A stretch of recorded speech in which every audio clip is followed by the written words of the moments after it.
Welcome to Live, Let Thrive, a podcast about the Airbnb life, the share economy, and everything in between. Here are your hosts, Myka and Steve. Hello. And welcome back to another exciting episode Of Live, Let Thrive. Thrive. What's up, Myka, man? I am chilling. How you doing, Stevie Stacks? Good, my friend. What episode is this? 113? Yeah, we on 113, man. Wow. We're episode- getting up there, man. Yes, we are, man. Well, I'm telling you, I said before, we'll be at 200 in no time. 200 quality episodes. Yes. So we have a special guest coming at you tonight. We have Mr. ChrisThomas coming at you tonight. Woo. Yeah. We're live. We're here. Can I get the first question in? You mind? Go ahead. Okay. All right, Chris. First question. Who the hell is ChrisThomas? Who the hell is ChrisThomas, man? You know what's crazy? I got asked that question a couple weeks ago. Asked me, what do you like to do and who are you? I'll tell you this, man. I'm an advocate for, making people better, and that's who I am. I'm an advocate for making people's lives better and living a life of substance rather than a life of existence. So any way, shape, or form I can do that for an individual, I'm content. That's what's up. That's a good elevator speech right there. I like that. That's a good one. So in other words, you're Dr. Feelgood. The black version, yeah.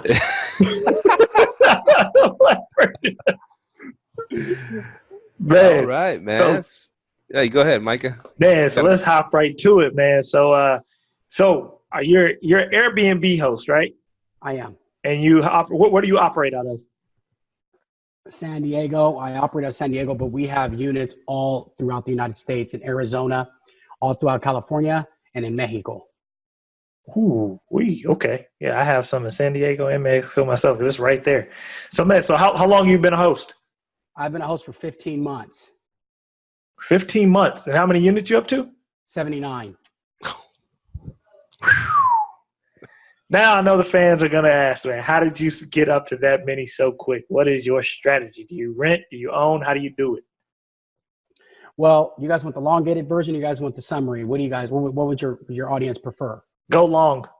All right, let's do it. So look, hey guys, I was living at my grandma's house, okay, 20 months ago on EBT, welfare. We call it EBT here. I don't know if that's a word wherever nationally, but it's, I was on welfare. And I was collecting $200 a month, living on my grandma's roach-infested couch. And I looked at the quickest ways to get rich in real estate. And I saw stuff about wholesale lease options. I saw stuff about multifamily units. I saw all this crazy stuff about how to get started in real estate. And I found this guy young guy on YouTube about how he got started in real estate with $3,000. And now it's the Airbnb. And I told myself, man, I don't have no $3,000, right? So I said, okay, what is the smartest way I can do this? So what I did is I found people with money, other people's money, and I found properties for them. So that's how I got into this business. I learned through other people's money. Mm-hmm. I would establish properties for them. I would find properties for them. I would call as their consultant under their LLC. So I would call these properties and ask if it would entertain the idea of corporate housing. I would then find properties for my investors, and I would charge my investors $1,000 to $1,500 per unit that I established. And that's how I built this up to what it is today. My first 3 months, my first 27 days by doing the property management business, I was making six figures. Damn. I would charge people $300 for me to manage their property. I built my team around that. Now I have a team of people who do this, and it's a small team of 3 people. It's not no big 50 team or nothing crazy like that, gang. And within literally 27 days, we built it up. I built it up to a 6-figure business. That is how I established my, area And that's when I start getting my Airbnbs in my name. So I learned through other people's money. Then I established my own money, and that's investing in our Airbnbs for myself. I manage right now 47 properties, and I have under my own individual name 79. Man, That's awesome. So how did you learn to do this? I mean, did you take a class or something, or I mean, did you go to a seminar? I mean, how did you learn to start just all of a sudden Airbnb? I saw a guy on YouTube, Robert Iacob, I think his name is, or something like that. And literally, I just watched his video for like 11 minutes, and that's how I got started, and I just ran with it. And I was like, you know what? This is the new rich. On arbitrage is the new rich. It's everything. Amazon does it. Every big business does arbitrage. Think about it. Any company right now, it does arbitrage. This is the fastest way to wealth in real estate is through Airbnb, period. And especially for people that have no money. Like my cousin works at McDonald's and she's from the hood, you know, and she's going to get into this, but she has good credit, you know, so that's one thing she has working for her. And she's about to get her tax return. She's like, how do I get in? So, you know, that might be a bad thing, but it's also a good thing. So, okay. So you watched this 11-minute video, and then how did you just go start talking to people and telling them, hey, give me your money and I'll get you an Airbnb? Through social media. So I reached out to people via social media on LinkedIn who I knew had money, who I knew did not want to run a property management business. And I just worked smart, not hard. You know, money follows money, guys. You know that. You know, that's business 101. So, you know, money follows money. So who has the money, it's going to follow money. And people who have money don't want to work for their money. They want the money to work for them. So that's how I got started. Reached out to people on LinkedIn.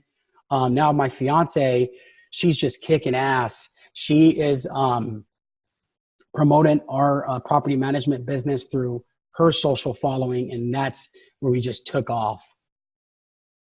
Man, Wow. So sounds like YouTube is the new college. Man.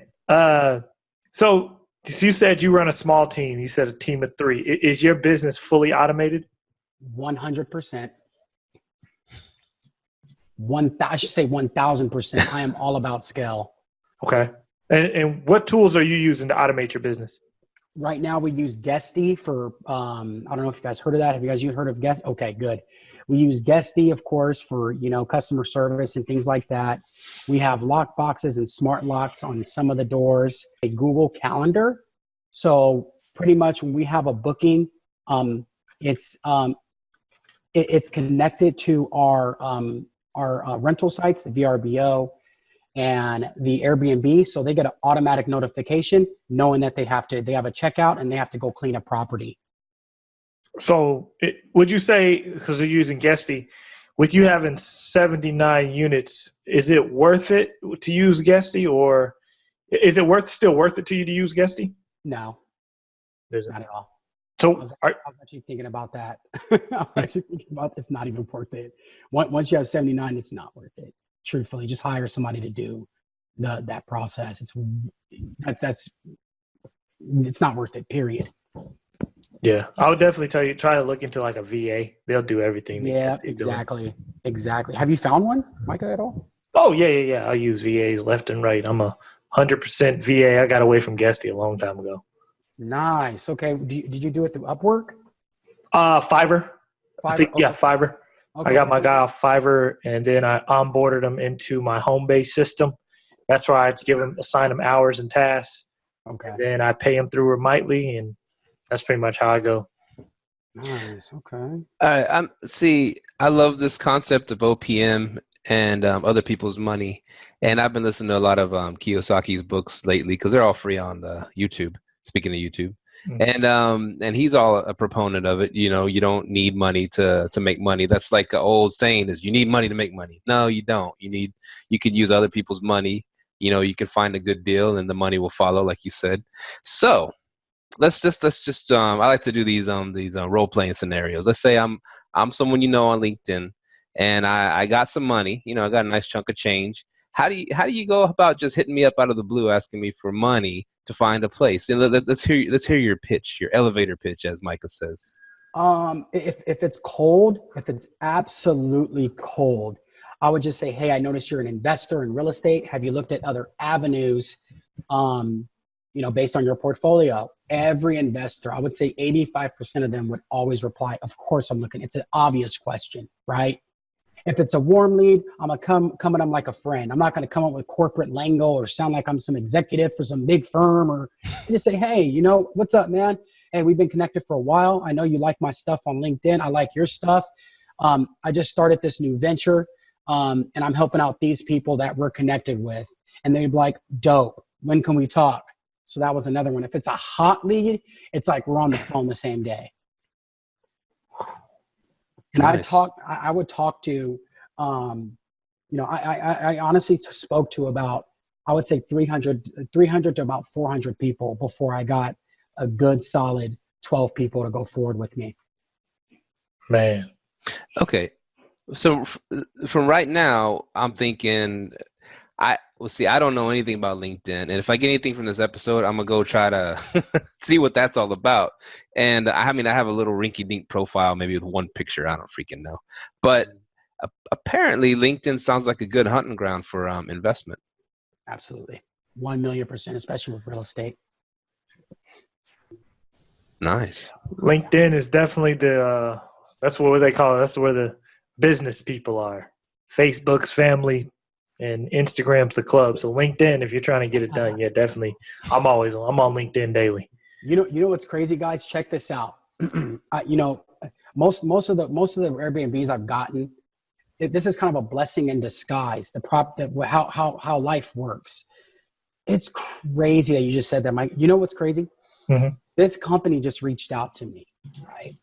That's willing to offer me $4 million. $4 million, and all I have to show is 6 months statements and 10% of that revenue that I'm trying to acquire. So if I want $4 million, I have to be liquid $390K, right? And I have to pay it back, within 12 months. With Airbnb, my average property is cash flow about $1,150 a month, right? So I told him I could pay it back in 3 months, and that gives me the ability to purchase up to 1,000 units if I can get that capital. And all it requires is a 6-month evaluation of my business expenses, and that I have 10% of that capital liquid. So it blows my mind that how the world's going to. So, and this is just recent. It just happened, 2 days ago. So I don't know if I'm gonna qualify for it or anything like that. But can you say what that name of that company is? Yeah, let me actually get it. I have it on my LinkedIn right now. Give me 1 second, okay? All right. Yeah. That's crazy, man. You're really killing it, man. You're taking it to another level using OPM, and then that's crazy. $4 million. Yeah, it's hard money. It's hard money at 6.5%. It's Rapid Funding Solutions. So Rapid Funding Solutions, they reached out to me and said, hey, Chris, I noticed that you had this. We can offer this. Do you know what that would do in regards to the game? That'll put me at another level. You guys ever heard of Sonder? You guys heard of Sonder? Yes, sir. Sonder and Lyric. Yeah, Sonder and Lyric. Okay. These guys are absolutely crushing it, right? Mm-hmm. If I can get access to that type of capital, it's going to be, I'm going to absolutely dominate. And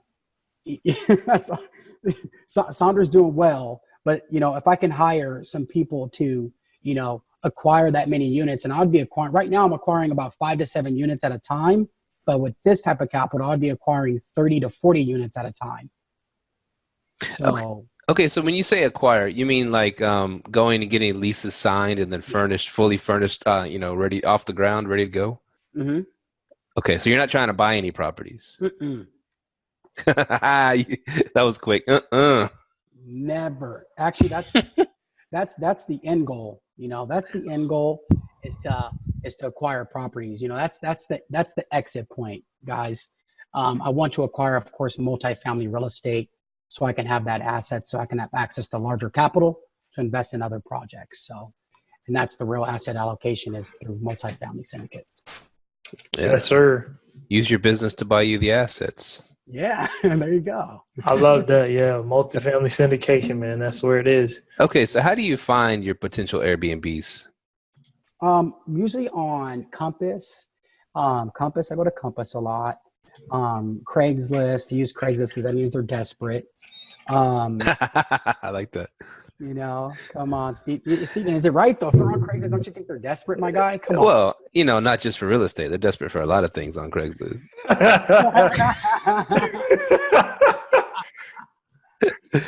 Right. That's for the fun time. That's for the fun. That's for the club, man.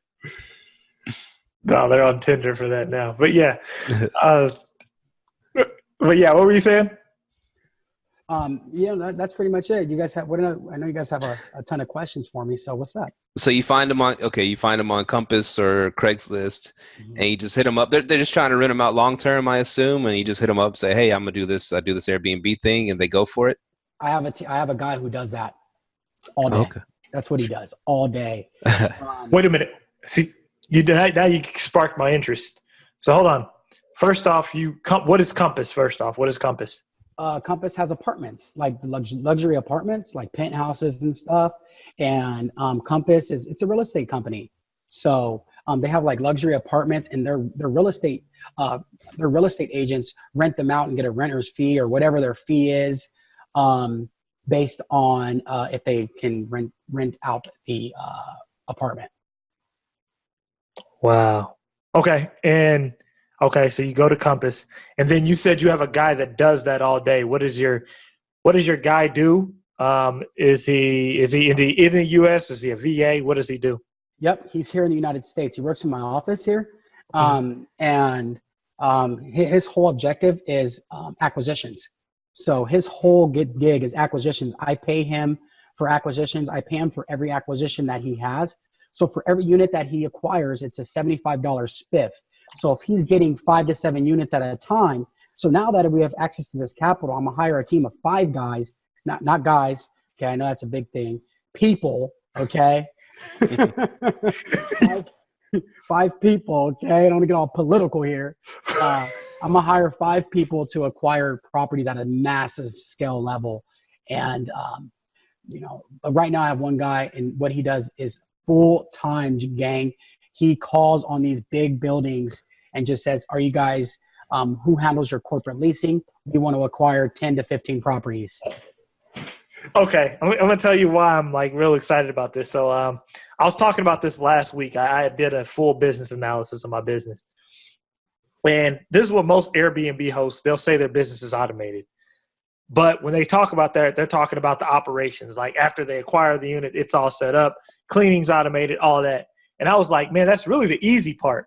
My whole point is I'm trying to get to where my acquisition and setup is automated. Setup's pretty easy to automate, but acquisition, you've already hit it. You've already automated that part, and that's the part that I'm going for. I love that, and keep that up. No problem. Hey, thank you so much, Myka. You know what's crazy is that you have to find a person who loves real estate. You know, I don't want to babysit nobody. You know, we're grown men, and I don't want to babysit nobody. You have to find somebody who really loves real estate. And you know what's crazy? This business is exciting. It truly is. It blows my mind that how many people are not doing this. Like it's not, oh my gosh, it's going to get competitive. That's what I will say is when I noticed that Saunders going in with their acquisition guy and he's acquiring 40 units at a time, why can't our guys do it? Man, and so because you said you have places in San Diego and I have places in San Diego as well. Has any of the laws affected you down there? Absolutely. Oh, they have. So yeah, I just have to pay a fee. You just have to pay that. You just have to pay the $250 annual fee, and that's it. You pay yours, right? I do mine a little bit different. Mine are timeshares on a commercial land, so I don't have to pay it. Oh, okay. They pay it for me. I arbitrage the other side, and they pay it.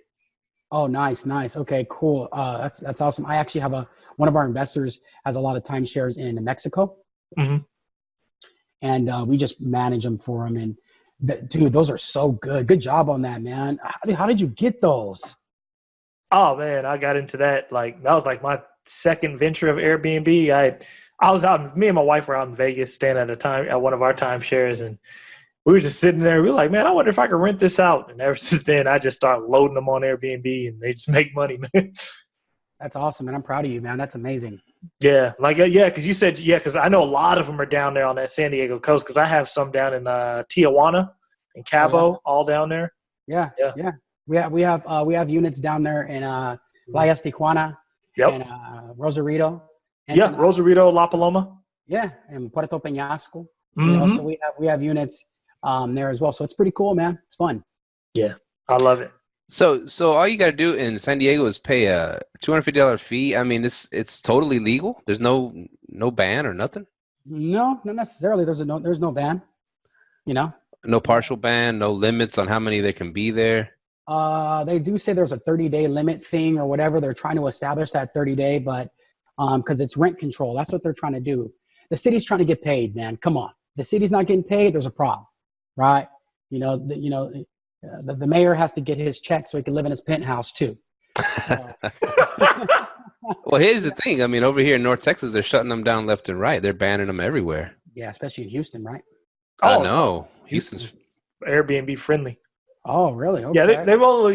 Yeah, they shut them down. And then like in North Texas, the only place is really legal is Plano. Which is was in the DFW area. But yeah, it's like. And Dallas is still illegal. Yeah, Dallas is just unregulated. You know who's getting hit heavy in California is Los Angeles, man. I had a buddy. Yeah, I had a buddy, man. He had I think 14 units up there, and they crushed him. They absolutely crushed him. They let him off easy, legality wise. Like, hey, just let's complete the lease, and that'd be that. But he had pretty much a 90-day eviction on some of the units that he had to move out. So, and they didn't evict him. They just say you have 90 days to move out, type of deal. So I don't have that problem in San Diego to answer your question, Steve, but thanks for asking. Yeah. I'm just wondering because, like you said, LA, San Francisco's cracking down. A lot of the big cities are. That's cool that San Diego's not. But do you have any contingency plans in case they do? Absolutely. Definitely, we're going to dominate Arizona. So anybody that in Arizona that comes on the Live, Let Thrive podcast, let them know Thomas Acquisitions is going to take over. So, I like you, man.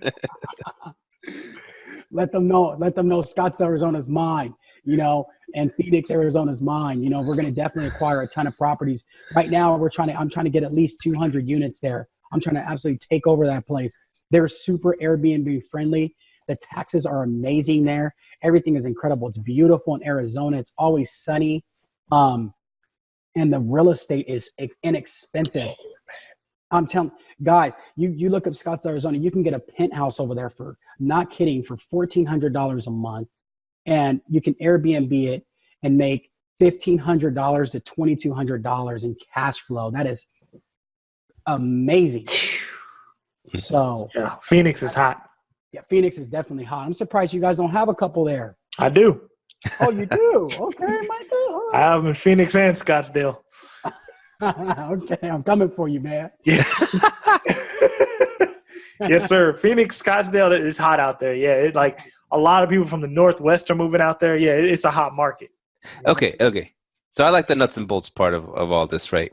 Okay. So you got your guy making the phone calls. Mm-hmm. Okay, he gets a listing for you. Okay, what's your next step? Who do you send out there to go furnish it, get it up and running? How does that process work? Hey, great questions, Steve. Hey, actually, great questions, man. These are solid. That's the coffee. Yeah, okay, I got some too. I only drink Folgers, man. So your question, let me make sure your audience hears it. Is once the acquisition is set up, who actually furnishes and assembles the unit?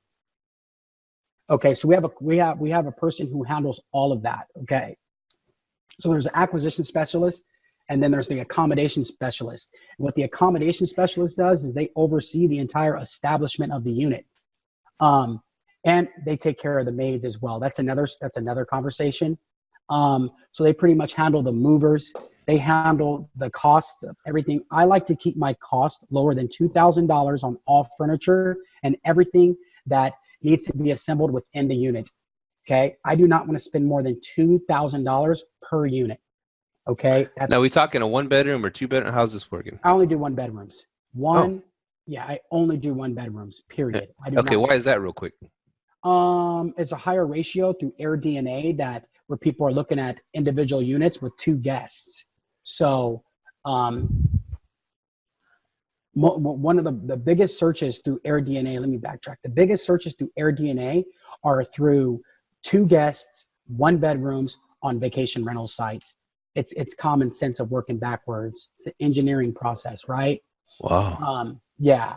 So why would I invest in 2 bedrooms when it lowers tremendously, guys? And I'm talking about, you're talking about, I wish I had the numbers in front of me to be more prepared for that question. However, the ratio on 2 bedrooms, people looking for 2 bedrooms on vacation rental sites drops dramatically compared to ones. It's mostly 2 people. My spaces can fit up to 4 people. But it's mostly 1-bedrooms that people look for on vacation rental sites. Wow. That's a little bit surprising. Because me and Mike have always been talking about differentiate ourselves from the hotel industry to go 2 bedrooms or bigger. But you got your thing going on, and it sounds pretty successful. Yeah, our market is just oversaturated with 1-bedrooms, like in Texas down here, and it's just oversaturated. So we go for the 2s and up. And then the thing about Texas, where we are, like in Dallas, if you go the 2s, it attracts the corporate travelers who are traveling in like 2 groups or 2 people. They have their own bedroom and their own bath. So yeah, but if you know that 1-bedroom niche, man, stay at it. Let me ask you guys a question on that, what you just said, Myka, about the do you guys have contracts through corporations for them to house in your places? I just got on a government contract bidding site that I'm on, sam.gov. I am through there. And then I'll do leases with like traveling nurses sometimes. I haven't done them in a while.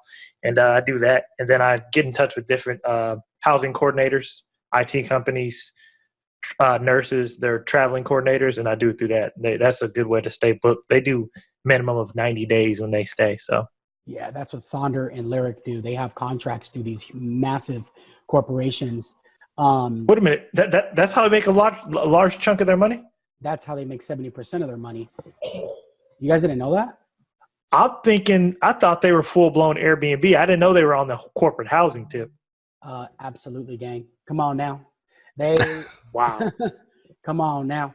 They have corporate housing clients with the largest companies in the world. LG, name it. I was my unit where I'm at the Pinnacle in downtown San Diego. They have 40 units there, and I see all these people with these corporate badges on, those lanyards with their coming from the convention center, and loads of them. So that's where we need to go. Playing small. Nice. And real quick, so back to how you're setting them up. How the hell do you do make it look really nice for under $2,000? We have contracts through staging companies. A lot of staging companies that do not use the products anymore. So that's one way. Another way is through I have my girl go on, Facebook Marketplace to find some stuff through OfferUp. That is definitely not scalable. I will tell you that now. Yep. So I don't know if you guys are aware of that, but it's not scalable at all. That was my problem. Yep. And through IKEA, of course. IKEA has some great stuff.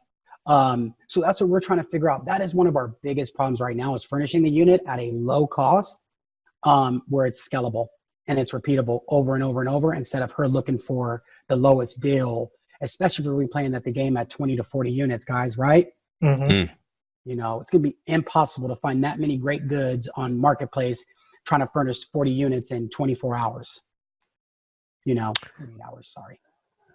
That is true. Yeah, that's what I was wondering. Because that's the only way I see it is go to Facebook Marketplace, or if you're desperate, Craigslist, or And then of course hit up IKEA and try to find some specials and deals. But yeah, I'm trying to get some people to answer like if they have like a set way, And I think Myka had something worked out where he had a deal with a local a furniture store, right? Yeah, at one point, he went out of business, man. maybe from doing business with me. I'm a cheapskate. So I mean, so yeah, man. I had a guy he had a furniture store, and I told him I did Airbnb, and he understood. Hey, if he does Airbnb, of course he'll come back. So he'd give me good deals. He'll give me a full blown. He'd furnish my full place for like probably $3,000. No way. Beds, couches, the full thing, everything. But now I'm moving more into just having an interior designer, pay them the fee, and then like you said, have a setup manager. Because really, I've broken Airbnb down into 3 things: acquisition, setup, and operations. I think if you have a manager for each tier, I think you're good. Or if you have one person who can manage all of it, you're even better. So you're saying I'm good, Myka? Yeah, you're good. You're golden, man. I qualify in your book. Yes, sir. Like, it's crazy. Everything you just said is like everything I was talking about last week. I'm like, when we keep sitting here holding these meetings, because I have this mastermind group, and I'm like, we hold these meetings and we keep saying our business is automated. It really isn't. The business really isn't automated if the acquisition part isn't automated. You have to have that set up, and you hit it on the head. You already have that set up. All you focus on is numbers, man. I love that. That's it. That's what it's. Let me say this for the podcast, gang. Look at. Let me get this out of the way very early, okay? Look, there's 2 things we need to do in a business, okay? It's all about, we're trying to find a repeatable process over and over, and it's called scale, okay? That's what people want. People want familiarity, okay? And that's what our competitors are doing. Sonder and Lyric are massive, okay? Look, it's like in a parking garage. You go in a parking garage, it's all crammed on the bottom. You go on top, what happens? There's a lot of space there, right? Mm-hmm.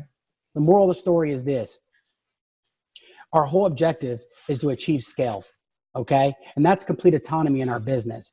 Everybody from your guests to Airbnb to everything, every component of your business, the way you pay people, everybody wants scale, okay? Meaning they want that in-bay car wash where you go in and only thing that changes and that comes out is the color of the car and the model of the car, right? And eventually, what we want to accomplish is an exit, right? We want to exit this business and leave it behind and move on to something greater than ourselves, right?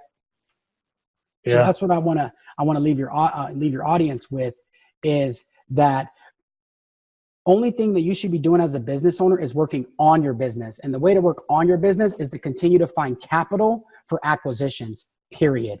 Okay? Ooh. That is the whole objective of a CEO. It's to find capital to increase the business, because the more that the business increases and grows, the more that you can serve your customer better. So if that makes sense, Myka and Steve, does that make sense? I'm loving that. You said work on your business, find capital to grow. I love that. Now, let me ask, because you told us, you filled us in a little bit of the backstory. You were living on your grandma's couch. I was. And but you sound like this intensely passionate, organized. I don't know, this guy that on a mission. Like, where did this come from? I mean, what were your previous strengths and weaknesses and experiences in business, and how did you overcome the weaknesses and improve upon your strengths? How did you become this machine? Well, your question. Let me make sure I have the question correctly, Steve. The question is, how did I go all in on the strengths, and how did I, move past my weaknesses? Is that your question? Yeah. Okay, great. I 10x'd on my strengths, and I surrounded myself with the things that I was weak at. Okay. I know what I'm weak at, and I know what I'm good at. I'm good at acquiring money. I'm good with funds, and I'm good with people. Okay. One thing I'm very not good at is the customer service portion, those other things. So what did I do? I surrounded myself with somebody who was good at customer service, right? So that was the biggest thing. How did I get past roadblocks? I believe the biggest strength that we have in our lives, gang, is that our lack of resources is our best resource. Okay. I grew up in the straight hood. I'm talking about, my mother, my whole family is on government assistance. And My family are gangbangers, man. You know, so it's to come over that. I knew since 8 years old, Steve, that I wanted to be something just absolutely incredible. Okay. I'm the one in my family that has to make it happen. And in business, if you don't have to make it happen, it will never happen. I will tell that to everybody and anybody. If it doesn't need to happen, it will never happen. You understand? So if that makes any sense to you. That's true. You got to have grit. You got to have grit and grind. So like what kind of jobs did you do before this? I mean, or did you do like schooling or something like that? I didn't even graduate high school, my guy. Wow. Nope. I've been an entrepreneur since I was 15 years old. I sold fake bus passes. I was making like $3,000, you know, at 15 years old, $3,000 a month, about $3,000 to $4,000 a month. Pretty cool. You know, so I was making money, man. I had no time to, why am I going to go somewhere that's going to teach me how to make money when I'm already making it? You know what I mean? I was driving a Cadillac at 16 years old. Damn. Yes, sir. What kind of lack did you have? I had a CTS. Woo, CTS. Yeah. I had an 89 DeVille. Oh, yeah. Okay. Long body. Love that thing. Hey, man, don't hit the corners too wide, man. Yes, sir. Yes, sir. Long body. Yeah.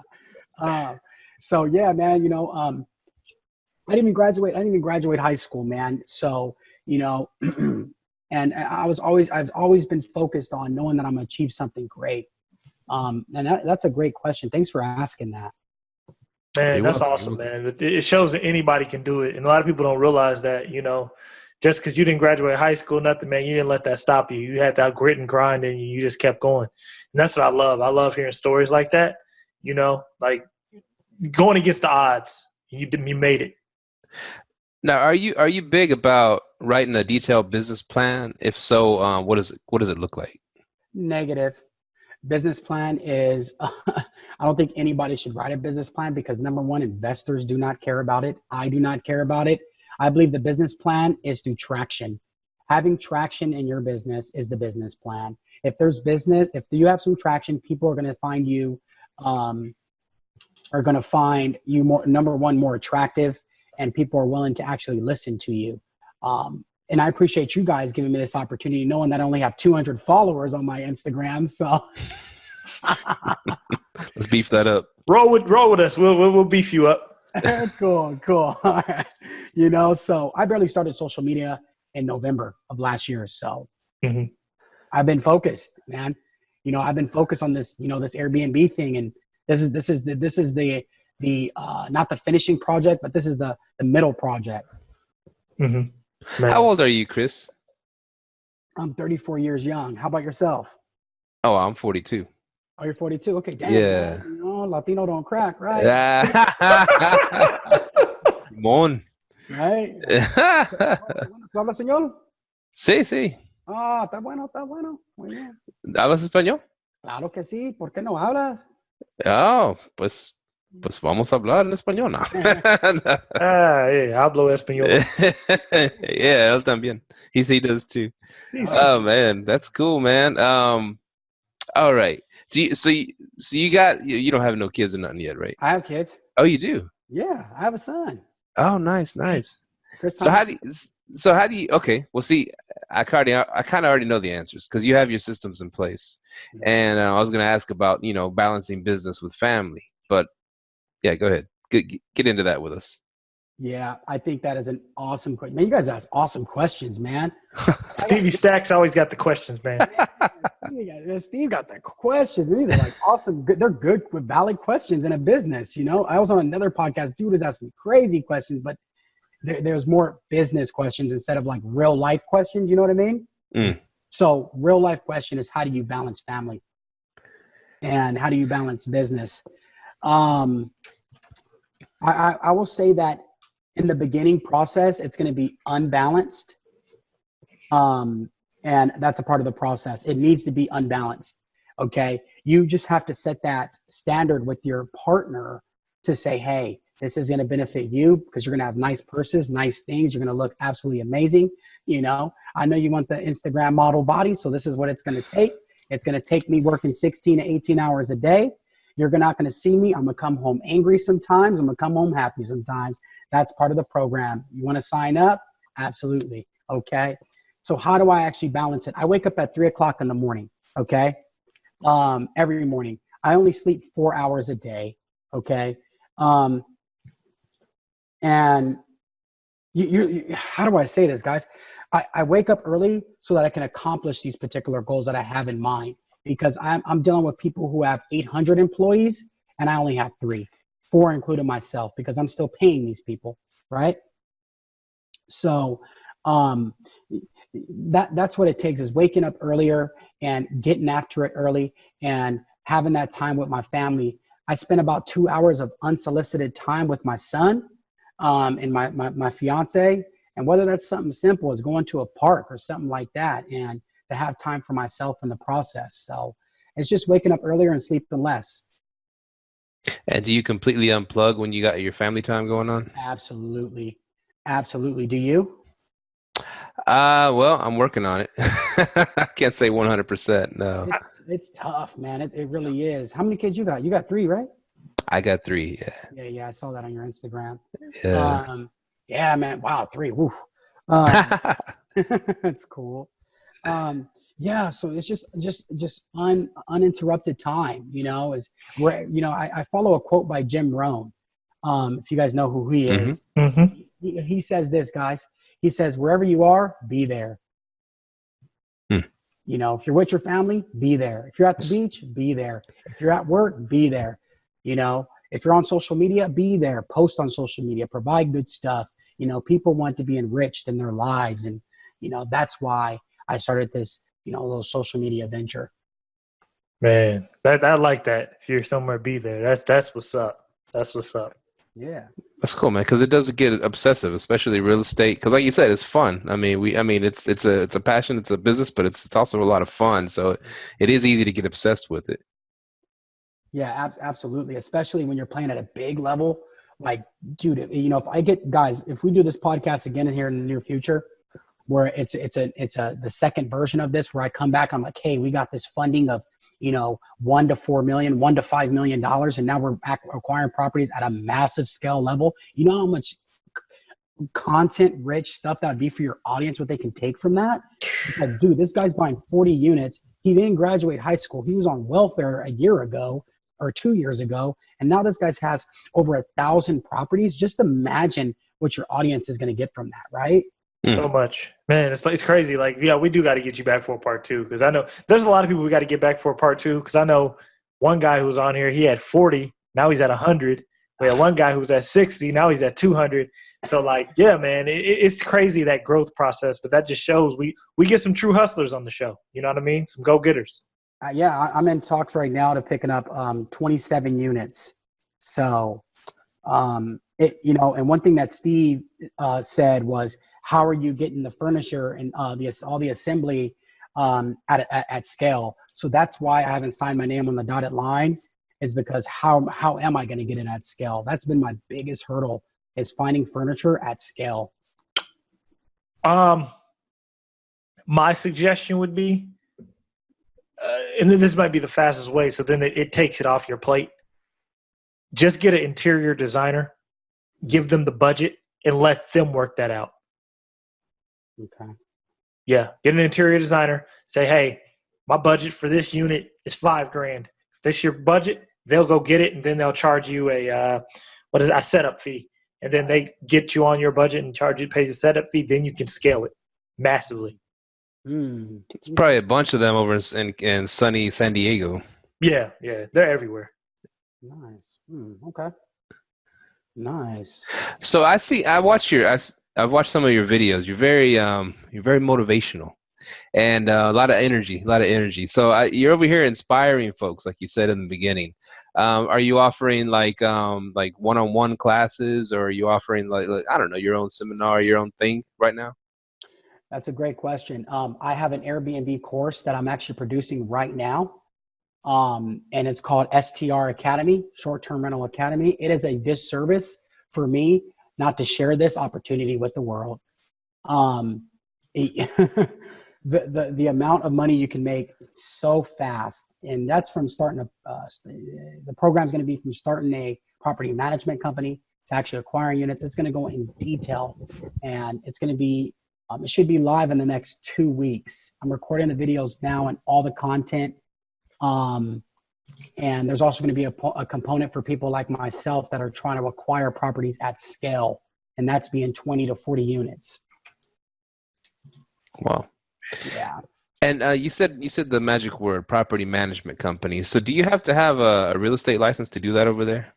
Come on, no way. Do you need a No way. Some places you do. Some places you do. Like probably like Memphis or something. Or Do what? No, there's nowhere right now you need property management to do short term. Right. Yeah, not right now. Yeah. To have an actual property management company? Okay. I thought you did some spots. Like, that is one thing I was actually going to talk about in our next podcast. I think to slow down Airbnb and its growth, I think realtors are trying to get their foot in the door on that. Like, well, hey, they're making all this money over here from short-term rent, and they operate with no licenses. And I'm going to watch out for that. So I'm like, I've been watching it. So if it happens, I'm trying to be in a place where I'm prepared for it. Mm-hmm. Yeah. I'm gonna tell you right now, man. Those are some of my biggest partners. Real estate agents, property managers. We have a property manager right now that literally calls my acquisition guy every single day about units they have. Like, hey, we have these 2 units. The owners are open to the idea. You might want to give them a call and then we kick them back a spiff. Mm-hmm. That property, come on. It's like, who wouldn't want an extra $5,000 to $7,000 in their pocket a month?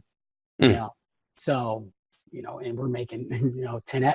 Yeah, we won't get to that, but 10x that a month. So it's definitely worth it, that one-time, acquisition cost. So you sign 1-year leases? Mostly 3 years. Oh, okay. No, I have a question. Mm-hmm. When you're signing 3-year leases, what's your reason for that?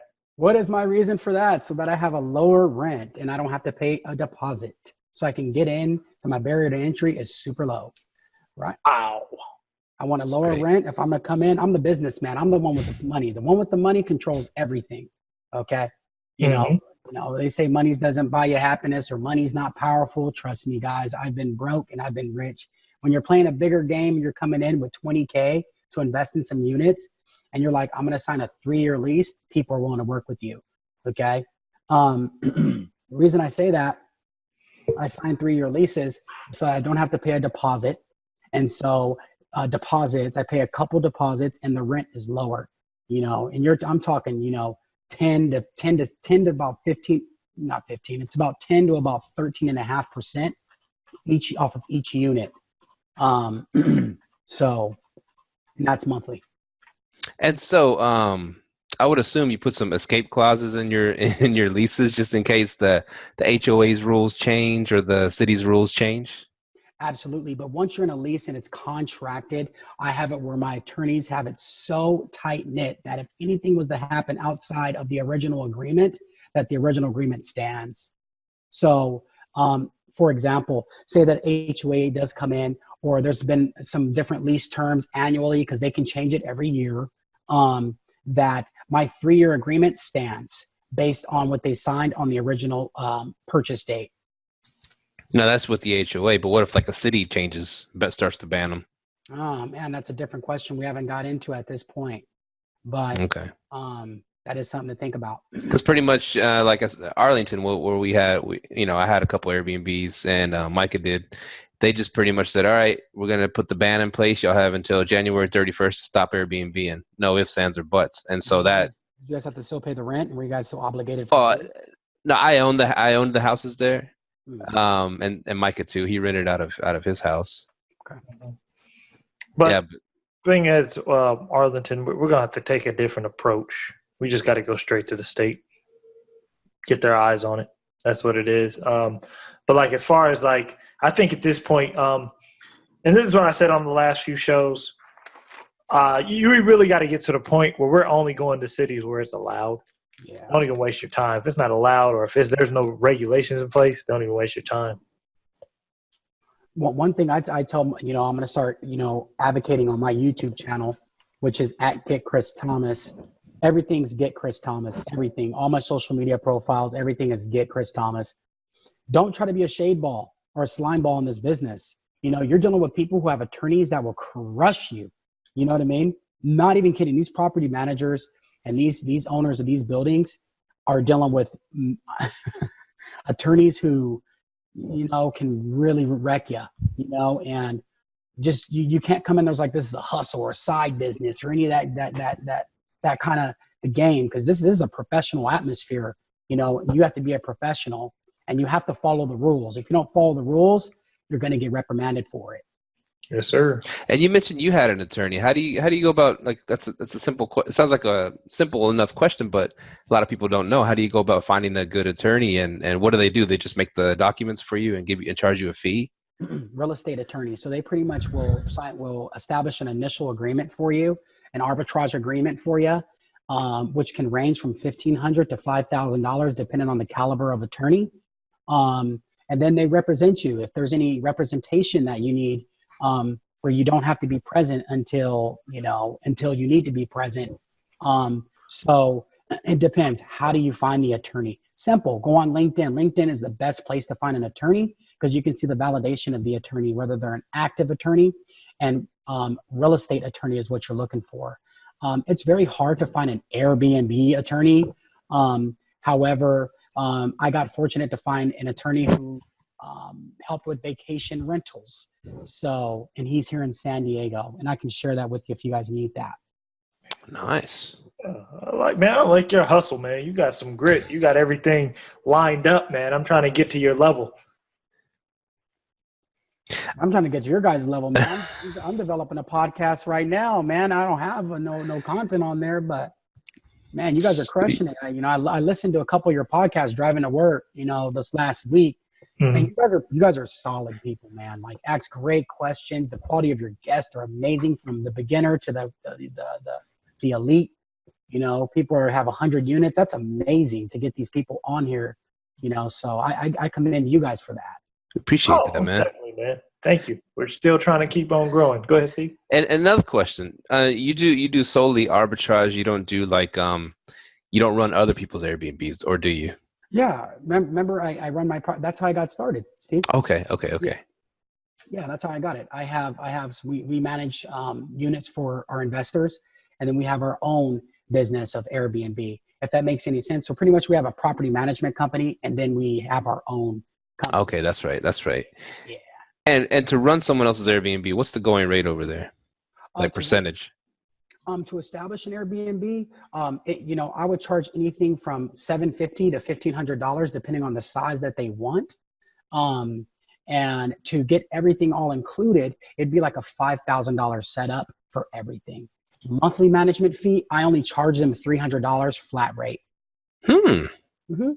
That's interesting. We have so many units that the cleaners and everything that go in there, and the maintenance that go in there, the cost is so low that because we have so many units in the beginning, it'd be feasible to do all the cleaning and the all that stuff with a partner, or finding somebody that's cheap that can come in and do the cleaning and the maintenance for you. And that's for like a beginner. Once you have 10 clients paying you that $300 a month, that's when you need to find some scale.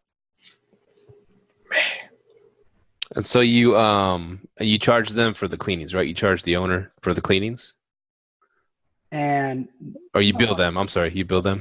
It's already included. It's included in the $300 a month. Mm-hmm. Oh, nice. So they just give them to you, you run them for them, and they just keep the profit, or they keep a part of the profit. They keep all the profit. The entire profit is there. All they pay us is $300 a month. Wow, that's freaking awesome. Yeah. That business alone does about 10 to 12K a month for the property management company. And, we then bill them. You work the numbers out, right? If you work the numbers out, we have a cleaning company who bills us, $3K a month, right? So think about it. That $3K a month divided by all the owners that we have, all the units we have, doesn't even equate to what they charge for the $300. So that's, food for thought. Ooh. Nice. You're killing it, man. It's an eye-opening interview right here, Chris. Got a whole page full of notes. Yeah. Good. So outside of like Arizona, is there any other markets that you're looking to expand to? Absolutely. I want to expand to Anaheim and just actually TO. I want to take over Anaheim. Disneyland is right there. You do have to pay like a $500 fee to get established there. Anaheim, Arizona, Mexico. We're trying to take over Mexico. Memphis I heard is really good. Cheap too.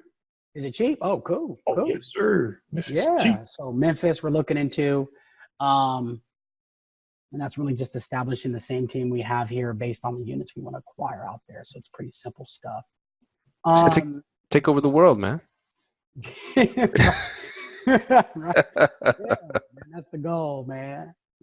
Dude. CT in the house. Man, trying to get it, man. So can I ask you guys a question? Go ahead. What made you guys what made you guys want to get into this particular business? Steve first, or Oh yeah, I'll go ahead and answer first. Myka's the one that got me into it. I met Myka on BiggerPockets. Okay. And he came to one of our my investor club meetings, like we did stock trading or whatever. And he said, and he told me about this thing called Airbnb. He said he's killing it on Airbnb, making all this money. And so I said, hey, I've done a podcast in the past. I'd love to talk about this and learn about it. And so we started a podcast together, and I started, I took the leap and I started Airbnb at some of my houses. And making good money until the city started shutting them down. So that's how I got into it. So my elevator speech is okay. So me and my wife were just living paycheck to paycheck. We had a rental or whatever, but we were living paycheck to paycheck. We were just like, man, we need to find some other way to make some money. So my wife ended up talking to her loctician, and she was like, hey, y'all ever heard about Airbnb? Because she knew we were already into real estate. And Mahogany came home, told me about it. I did the research on it. I ran the numbers on it. I'm like, dang, this stuff works according to the numbers. So I was like, let's try it. So we ended up getting a condo, and we were Airbnb-ing it. We were going strong, man, but they shut us down. They said we weren't allowed to do it. So we stopped doing that, and we turned that into a corporate rental. And then after that, we wanted to save some money, so we started house hacking out of our house. We started Airbnb the upstairs of our house. Okay. And then after that, that was real successful for us. We were like, hey, that's when we took the trip to Vegas. We found out about the timeshares. Once that took off, we start uploading a bunch of timeshares to it. That took off. Then we were like, let's see if we can grab some arbitrages. We started grabbing arbitrages in downtown Dallas. And by that time, the lease was up on our first rental in Arkansas. So we ended up turning that into an Airbnb. Then after that, we had another one, another lease came up in Arkansas, and we started managing someone else's Airbnb. And we just been going on from there. When I stopped doing the arbitrages here, so I'm looking to more go into a different market. So, but other than that, that's how I got started, man. And it was just been a blessing ever since. I've never made under 6 figures a year doing it the whole time I've been doing it. So out the gate, first 11 months, we made 6 figures. So that's what I'm talking about. Hey, man, that's what I love to hear. Yeah. Hey, how many units did you have to make 6 figures? To make 6 figures out the gate, I think we were at, I forgot how many we were at, because we got up to 470 units quick. Like the second year into it, I was just sitting there the whole year. I was just onboarding timeshares. So you have 470 units right now. Yeah. You have 400 units right now. Yeah, just 470 listings. Most of them are timeshares, though. Gotcha. Okay. Are those your personal ones, or you just manage those? Well, personal. It's my timeshare. I just put them on there. People book them. And I send them. And there's no work involved either. It's a yes or a no. If it's available, push the yes button, put their name on it. Done. That is absolutely incredible. And these average what? What do they cash flow a month for you for those? Well, it depends. It depends on the month and depends on how much I have to spend to put it up. So I could easily, like, let's say high season, I could probably make about $5 to $10,000 a week. Nice. That's right. Back in my day, I was making way more than that. But like high season, low season, so it depends on where they're going. You have to pinpoint where they're going. So, yeah, it isn't doing as much for me because they start putting stipulations on it because they found out how much money was being made. I'm sure. So then they start putting little stipulations on it. So I was like, okay, so I'm going to have to put my money elsewhere. I'm going to have to start going to getting more arbitrages, doing a few I'm looking into a few house flips, and then turn them into Airbnb. So. Okay. I love that, man. Yeah. A big thing for here that's coming up is, the Comic-Con deal. Oh man, dude. Yeah. You can make a killing. We're trying to make like $300K. That's our goal within that weekend. So that's our goal. That's awesome, dude. Because I think Kim and Ann made about 10 G's on one listing during Comic-Con for a week. Yeah, man. We're about, out of the units we have in the downtown area, we're about, I would say 40% booked right now. So we're trying to increase that tremendously. So for Comic-Con, it's so competitive. So trying to get it, man. Yeah, that is awesome, man. Well, thank you, Chris, for hopping on. This has been a great experience for us. Hope it was good for you. You taught me a lot. Oh, man, 470 units, man. I have to step it up. Hey, I know that I answered the question. It said, would you like to share your numbers? I meant to say yes. So if you guys need those, let me know. I can send those over to you. Just, so we can validate some things here and, our business model, what we're doing. And the numbers can help out your audience too. And I can also send you a breakdown of our cost analysis of everything that, we're paying for monthly, and to give them the entire business model. To answer Steve's question, like I said, initially, my job and my whole life is to make sure that I contribute to the world and make a world a better place, right? Based on what I'm good at. And if I could share those numbers with you, and I could share that business model with you, on every component. That's for the cleaners, that's the acquisition specialist, that's the cost, the upstart cost, everything. And people can literally just run with this whole entire business model. And let's give me. I'll take it. I'll take it right now. Okay. You can email me or whatever. Sweet. Get me excited, man. Awesome, man. Yeah. Just send me your email through the chat on IG. I'll get those numbers over to you, and I'll send the entire spreadsheet of everything, our costs, and I can get that to you tonight as well. I look at it every day to see what our costs are. But Myka, thanks so much for sharing that with me at the interior design. I really appreciate that, especially for at scale, what we're trying to accomplish right now. And Steve, man, you've asked me some incredible questions, man, that I was not expecting, man, and I really appreciate that. Oh, thank you, man. Appreciate it. Appreciate you being on. We got to get you back. I just sent us our email, liveletthrive@gmail.com. I just sent that to you. But yeah, I'll be on IG talking to you in a few, man. Okay, so where can folks find you? Yeah. Oh, where can folks find me? Everywhere. Social media, Facebook, IG, LinkedIn, YouTube, you name it. Any social media platform, all you have to do is go to your search bar and you type in GetChrisThomas. That's GET Chris Thomas. Hey, gang, thank you so much for listening to me today. I'm fired up for your success. I'm fired up for the life that you have. Airbnb arbitrage is the way to go. I'm telling you, if you want to get into real estate and you don't want to spend $10K to $30K to $50K to acquire a property that's going to amortize, or you're looking for some big exit, I'm going to tell you right now, enter where it's hot, and that's Airbnb. Okay? You are the Tony Robbins of Airbnb, man.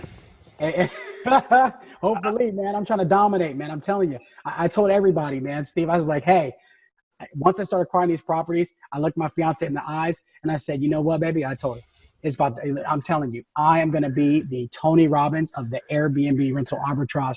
She said, you are? I said, man, give me a couple months. You know what I want to have in the same room? This guy and Adam James, man. That would be a hell of a duo, man. Hey, Chris, if you haven't listen to episode 100, man. You remind me of Adam, dude. Okay, Adam James. So I'm going to connect with the man. Oh yeah. You and Adam could inspire the hell out of somebody. This is what we need to do. How about this? We should get Adam James and me on Live, Let, Thrive, and make it a dynamic duo. I guarantee it's going to be the most explosive. Let's do it. All right. Well, thank you, Chris, and we hope to see you soon, mi amigo. Gracias, hombre. And Myka, thank you so much, man. I appreciate you, man. Hey, brother, let me tell you, man, I'm super proud of you, man. That's incredible, dude. Yeah. 470 units, and being African American, man, I love seeing brothers on the rise, and it's truly inspiring. Let me just tell you, Steve, likewise, man, being a Latino, and having the success that you've had, and you guys coming together, and doing this podcast. You know, I'm truly inspired by both of you. Yes, sir. Oh, man. Thank you so much. All right, guys. You guys have anything left for me, or is this the exit point? Oh, that's the exit point, man. Thank you for coming on, man. Definitely. All right. I'll get those numbers to you here shortly, okay? All right, man. Oh, yeah. When you come into town on your private jet? No, you know what's funny, man? I'm actually looking at getting an Audi R8. So in the next couple months, man, that's my goal. That's my dream car, is to get the Audi R8 here in the next couple months, man. So you'll see me in it. I'll be flashing it on Instagram for people to buy my course like Ty Lopez. Hell yeah. Hey, keep up that hustle, man. All right. Hey, have a good one, guys. You too. All right. Later. That was I'll go ahead, Chris Steve. The great Chris Thomas that was joining us. Yes, sir, man. That was a really inspiring episode, man. I really learned a lot. I took a bunch of notes. Yeah, definitely check him out on IG, man. I found, that's how I found him, on IG. He has kept posting videos, and I always keep ours posted and keep going. And he found me, and I found him. I'm like, okay, we start chopping it up. So definitely, man, check him out on IG, man. That was a really good interview. Him and Adam James in one room, that'd be a good one, man. We got to make people pay for that episode. Oh, yeah, that's Patreon all day, man. That's Patreon, man. That's Patreon material. You'll give him a taste. We'll give him a little taste. Yeah, what'd you say? You'll run through a wall, man. Oh, man. That was really good. Episode, man. Yeah. So where can people find us? Man, you can find us on IG, Facebook, Twitter, TikTok, YouTube. Subscribe to us on Apple Podcasts, YouTube, or wherever you listen to podcasts. We appreciate the love. Thanks for being listeners. And ladies, if you're ready to get your health and fitness game together, be sure to follow Mahogany Artists on IG for all your fitness and nutritional needs. Thank y'all for tuning in. We're about to be coming with some heavy stuff, man. And keep tuning in, keep living, letting, and thriving. Yes, sir. Peace. Later. Thank you for tuning in to this week's episode of Live, Let, Thrive. Be sure to tune in next week for all the latest in the world of Airbnb and all that entails. Bye-bye.